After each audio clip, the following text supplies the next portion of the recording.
नमस्कार दोस्तों, आप सभी का मेरे YouTube चैनल रोचक कथाएं में स्वागत है। आज सुनेंगे पतिव्रता ब्राह्मणी का उपाख्यान उल्टा स्त्रियों के संबंध में उमा नारद संवाद, पतिव्रता की महिमा और कन्यादान का फल।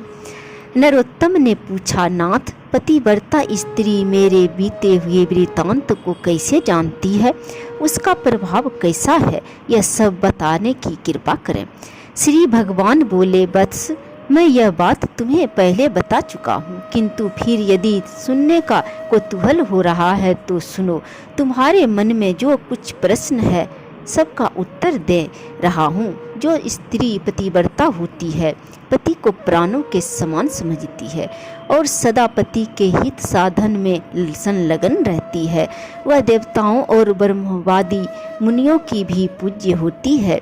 जो नारी एक ही पुरुष की सेवा स्वीकार करती है, दूसरे की ओर दृष्टि भी नहीं डालती, वह संसार में परम पूजनीय मानी जाती है। तात प्राचीन काल की बात है। मध्य देश में एक अत्यंत शोभायमान नगरी थी। उसमें एक पतिव्रता ब्राह्मणी रहती थी। उसका नाम था सेबिया। उसका पति पूर्व जन्म के पाप से कोढ़ी हो गया था। उसके शरीर में अनेकों घाव हो गए थे जो बराबर बहते रहते थे। सेबिया अपने ऐसे पति की सेवा में सदा संलग्न रहती थी। पति के मन में जो कुछ इच्छा होती थी उसे वह अपनी शक्ति के अनुसार अवश्य पूर्ण करती थी। प्रतिदिन देवता की भांति स्वामी की पूजा करती और दोष बुद्धि त्याग कर उसके प्रति विशेष स्नेह रखती थी। एक दिन उसके पति ने सड़क से जाती हुई एक परम सुंदरी वेश्या को देखा। उस पर दृष्टि पड़ते ही वह अत्यंत मोह के वशीभूत हो गया। उसकी चेतना पर कामदेव ने पूरा अधिकार जमा लिया। वह दीर्घ काल तक लंबी सांस खींचता रहा और अंत में वह बहुत उदास हो गया। उसका उच्छ्वास सुनकर पतिव्रता घर से बाहर आई और अपने पति से पूछने लगी, नाथ, आप उदास क्यों हो गए? आपने लंबी सांस कैसे खींची? प्रभु, आपको जो प्रिय हो वह कार्य मुझे बताइए। वह करने योग्य हो या न हो, मैं आपके प्रिय कार्य को अवश्य पूर्ण करूंगी। एकमात्र आप ही मेरे गुरु हैं, प्रीतम हैं, ईश्वर हैं। पत्नी के इस प्रकार पूछने पर उसके पति ने कहा, प्रिय, उस कार्य को न तुम ही पूर्ण कर सकती हो और न मैं ही पूर्ण कर सकती हूँ। फिर व्यर्थ बात करनी उचित नहीं है। पतिव्रता बोली, नाथ, मुझे विश्वास है मैं आपका मनोरथ जानकर उस कार्य को सिद्ध कर सकूंगी। आप मुझे आज्ञा दीजिए। जिस किसी उपाय से हो सके मुझे आपका कार्य सिद्ध करना है। यदि आपके दुष्कर कार्य को मैं यत्न करके पूर्ण कर सकूं तो इस लोक और परलोक में भी मेरा परम कल्याण होगा। कोढ़ी ने कहा, साध्वी, अभी अभी इस मार्ग से एक परम सुंदरी वेश्या जा रही थी।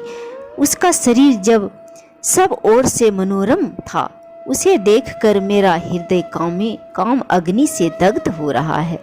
यदि तुम्हारी कृपा से मैं उस नवयौवना को प्राप्त कर सकूं तो मेरा जन्म सफल हो जाएगा। देवी, तुम उसे मिलाकर मेरा हित साधन करो।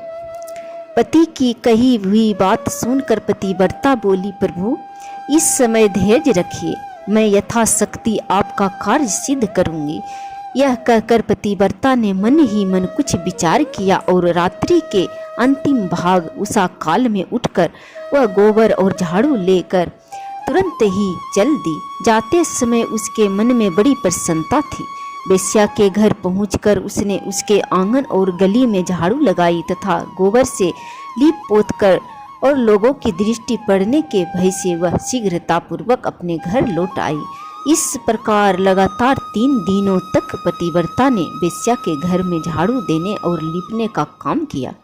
उधर वह वेश्या अपने दास और दासियों से पूछने लगी, आज आंगन की इतनी बढ़िया सफाई किसने की है? सबको सेवकों ने परस्पर विचार करके वेश्या से कहा, भद्रे, घर की सफाई का यह काम हम लोगों ने तो नहीं किया है। यह सुनकर वेश्या को बड़ा विस्मय हुआ। उसने बहुत देर तक इसके विषय में विचार किया और रात्रि बीतने पर ज्यों ही वह उठी तो उसकी दृष्टि उस पतिव्रता ब्राह्मणी पर पड़ी। वह पुनः टहल बजाने के लिए आई थी। उस परम साध्वी पतिव्रता ब्राह्मणी को देखकर हाय हाय, आप यह क्या करती हैं, क्षमा कीजिए, रहने दीजिए, यह कहती हुई वेश्या ने उसके पैर पकड़ लिए और पुनः कहा, पतिव्रते, आप मेरी आयु, शरीर, संपत्ति, यश तथा कीर्ति, इन सब का विनाश करने के लिए ऐसी चेष्टा कर रही हैं। साध्वी, आप जो जो वस्तुएं मांगे उसे निश्चय ही दूंगी। यह बात मैंने दृढ़ निश्चय के साथ कह रही हूँ। स्वर्ण, रतन, मणि, वस्त्र और भी जिस किसी वस्तु की आपके मन में अभिलाषा हो उसे मांगिए। तब पतिव्रता ने उस वेश्या से कहा, मुझे धन की आवश्यकता नहीं है, तुम्ही से कुछ काम है, यदि करो तो उसे बताऊं। उस कार्य की सिद्धि होने पर ही मेरे हृदय में संतोष होगा और तभी मैं यह समझूंगी कि तुमने इस समय मेरा सारा मनोरथ पूर्ण कर दिया है। वेश्या बोली, पतिव्रते, आप जल्दी बताइए, मैं सच सच कहती हूँ, आपका अभिष्ट कार्य अवश्य पूर्ण करूंगी। माता जी, आप तुरंत ही अपनी आवश्यकता बताएं और मेरी रक्षा करें। पतिव्रता ने लजाते लजाते वह कार्य जो उसके पति को श्रेष्ठ एवं प्रिय जान पड़ता था कह सुनाया। उसे सुनकर वेश्या एक क्षण तक अपने कर्तव्य और उसके पति की पीड़ा पर कुछ विचार करती रही। दुर्गंध युक्त कोढ़ी मनुष्य के साथ संसर्ग करने की बात सोचकर उसके मन में बड़ा दुख हुआ। वह पतिव्रता से इस प्रकार बोली, देवी, यदि आपके पति मेरे घर पर आए तो मैं एक दिन उनकी इच्छा पूर्ण करूंगी। पतिव्रता ने कहा, सुंदरी, मैं आज ही रात में अपने पति को लेकर तुम्हारे घर में आऊंगी और जब वे अपनी अभीष्ट वस्तु का उपभोग करके संतुष्ट हो जाएंगे तब पुनः उनको अपने घर ले जाऊंगी। वेश्या बोली, महाभागे, अब शीघ्र ही अपने घर को पधारो। तुम्हारे पति आज आधी रात के समय मेरे महल में आए। यह सुनकर वह पतिव्रता अपने घर चली आई। वहां पहुंचकर उसने पति से निवेदन किया, प्रभु, आपका कार्य सफल हो गया, आज ही रात में आपको उसके घर जाना है। कोढ़ी ब्राह्मण बोला, देवी, मैं कैसे उसके घर जाऊंगा, मुझसे तो चला नहीं जाता, फिर कैसे वह कार्य सिद्ध होगा। पतिव्रता बोली, प्राणनाथ, मैं आपको अपनी पीठ पर बैठाकर उसके घर पहुंचाऊंगी और आपका मनोरथ सिद्ध हो जाने पर फिर उसी मार्ग से लौटा ले आऊंगी। ब्राह्मणी ने कहा, कल्याणी, तुम्हारे करने से ही मेरा कार्य सिद्ध होगा। इस समय तुमने जो कार्य किया है वह दूसरी स्त्रियों के लिए दुष्कर है। श्री भगवान कहते हैं, उस नगर में किसी धनी के घर से चोरों ने बहुत सा धन चुरा लिया।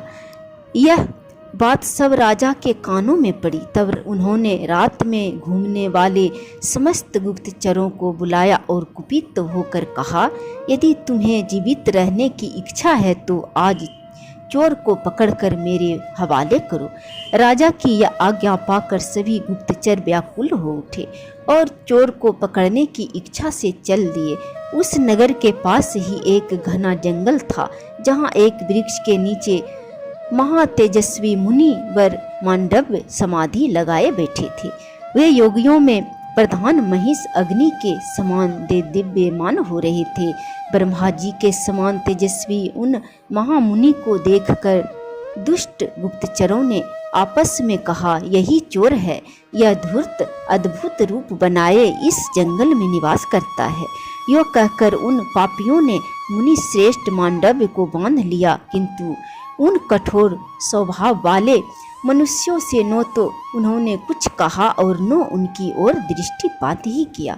जब गुप्तचर उन्हें बांधकर राजा के पास ले गए तो राजा ने कहा, आज मुझे चोर मिला है, तुम लोग इसे नगर के निकटवर्ती प्रवेश द्वार के मार्ग पर ले जाओ और चोर के लिए जो नियत दंड है वह इसे दो। उन्होंने मांडव मुनि को वहां ले जाकर मार्ग में गड़े हुए सूल पर रख दिया। वह सूल मुनि के गुदा द्वार से प्रविष्ट होकर मस्तक के पार हो गया। उनका सारा शरीर सूल से बिंध गया। इसी बीच आधी रात के घोर अंधकार में, जबकि आकाश में घटाएं घिरी हुई थी, वह पतिव्रता ब्राह्मणी अपने पति को पीठ पर बैठाकर वेश्या के घर जा रही थी। वह मुनि के निकट से होकर निकली, अतः उस कोढ़ी का शरीर मांडव मुनि के शरीर से छू गया। कोढ़ी के संसर्ग से उनकी समाधि भंग हो गई। वे कुपित होकर बोले, जिसने इस समय मुझे गाढ़ वेदना का अनुभव कराने वाली कष्टमय अवस्था में पहुंचा दिया है, वह सूर्योदय होते होते भस्म हो जाए। मांडव के इतना कहते ही वह कोढ़ी पृथ्वी पर गिर पड़ा। तब पतिव्रता ने कहा, आज से सूर्य का उदय ही न हो। यो कहकर वह अपने पति को घर ले आई और एक सुंदर शया पर सुला कर स्वयं उसे थाम कर बैठी रही। उधर मुनि श्रेष्ठ मांडव उस कोढ़ी को श्राप दे अपने अभीष्ट स्थान को चले गए। इस प्रकार 3 दिन बीत गए, सूर्योदय नहीं हुआ। चराचर प्राणियों सहित समस्त त्रिलोकी व्यथित हो उठी। यह देखकर समस्त देवता इंद्र को आगे करके ब्रह्मा जी के पास गए और सूर्योदय न होने का समाचार निवेदन करते हुए बोले, भगवान, सूर्य के उदय न होने का क्या कारण है, यह हमारी समझ में नहीं आता। इस समय आप जो उचित हो करें। उनकी बात सुनकर ब्रह्मा जी ने पतिव्रता ब्राह्मणी और मांडव मुनि का सारा वृत्तांत कह सुनाया। तदंतर देवता विमानों पर आरूढ़ हो प्रजापति को आगे करके शीघ्र ही पृथ्वी पर उस कोढ़ी ब्राह्मण के घर के पास गए। उनके विमानों की कांति तथा मुनियों के तेज से पतिव्रता के घर के भीतर सैकड़ों सूरजों का सा प्रकाश छा गया। उस समय हंस के समान तेजस्वी विमानों द्वारा आए हुए देवताओं को पतिव्रता ने देखा। वह अपने पति के समीप लेटी हुई थी। ब्रह्मा जी ने उसे संबोधित करके कहा, माता, संपूर्ण देवताओं, ब्राह्मणों और गौ आदि प्राणियों की जिसे मृत्यु होने की संभावना है, ऐसा कार्य तुम्हें क्यों कर पसंद आया? सूर्योदय के विरुद्ध जो तुम्हारा क्रोध है उसे त्याग दो। पतिव्रता बोली, भगवान, एकमात्र पति ही मेरे गुरु हैं। ये मेरे लिए संपूर्ण लोकों से बढ़कर है। सूर्योदय होते ही मुनि के श्राप से इनकी मृत्यु हो जाएगी। इसी हेतु से मैंने सूर्य को श्राप दिया है। क्रोध, मोह, लोभ, मात्सर्य अथवा काम के बस में होकर मैंने ऐसा नहीं किया है। ब्रह्मा जी ने कहा, माता, जब एक की मृत्यु से तीनों लोकों का हित हो रहा है, ऐसी दशा में तुम्हें बहुत अधिक पुण्य होगा। पतिव्रता बोली, पति का त्याग करके मुझे आपका परम कल्याणमय सत्यलोक भी अच्छा नहीं लगता। ब्रह्मा जी ने कहा, देवी, सूर्य उदय होने पर जब सारी त्रिलोकी स्वस्थ हो जाएगी, तब तुम्हारे पति के भस्म हो जाने पर भी मैं तुम्हारा कल्याण साधन करूँगा। हम लोगों के आशीर्वाद से यह कोढ़ी ब्राह्मण कामदेव के समान सुंदर हो जाएगा। ब्रह्मा जी के यो कहने पर उस सती ने क्षण भर में कुछ विचार किया।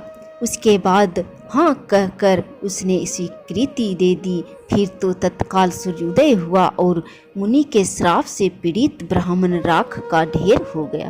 फिर उस राख से कामदेव के समान सुंदर रूप धारण किए हुए वह ब्राह्मण प्रकट हुआ। यह देखकर समस्त पुरवासी बड़े विस्मय में पड़ गए। देवता प्रसन्न हो गए। सब लोगों का चित्त पूर्ण स्वस्थ हुआ। उस समय स्वर्गलोक से सूर्य के समान तेजस्वी एक विमान आया और वह साध्वी अपने पति के साथ उस पर बैठकर देवताओं के साथ स्वर्गलोक को चली गई। सुबह भी ऐसी ही पतिव्रता है, इसलिए वह मेरे समान है। उस सतीत्व के प्रभाव से ही वह भूत, भविष्य और वर्तमान तीनों कालों की बात जानती है। जो मनुष्य इस परम उत्तम पुण्यमय उपाख्यान को लोक में सुनाएगा, उसके जन्म जन्म के किए हुए पाप नष्ट हो जाएगा। ब्राह्मण ने पूछा, भगवान, मांडव मुनि के शरीर में शूल का आघात कैसे लगा तथा पतिव्रता स्त्री के पति को कोढ़ का रोग क्यों हुआ? अब मैं इसके आगे का भाग दूसरे वीडियो में डाल